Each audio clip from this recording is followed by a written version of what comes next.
మోడీ ముందు చూపు ఓ రకంగా భారతదేశాన్ని కాపాడిందేమో.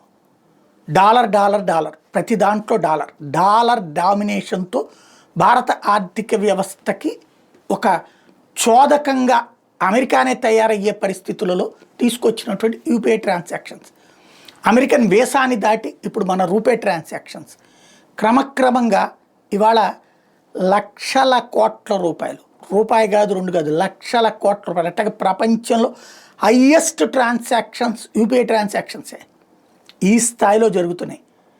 తద్వారా అమెరికా వాడి చేతిలో లేకుండా పోయింది, యూరప్ దేశాల చేతిలో లేకుండా పోయింది. ఫైనాన్స్ త్రూ వాళ్ళ ద్వారా జరగాలి. క్లిష్టమైన సందర్భాల్లో దేశాల్ని ఆ ఫైనాన్స్ పాయింట్తో ఎరకాడ పెడతారు.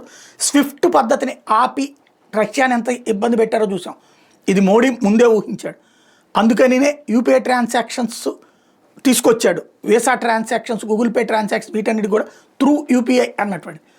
అదే సందర్భంలో దేశీయ సేవల వైపుకే రూపే కార్డు లాంటివి మొగ్గు చూపుతూ వచ్చాడు.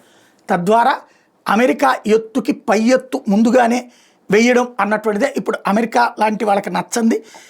ఇలాంటి వాడిని బయటికి పంపించాలని కోరుకుంటోంది.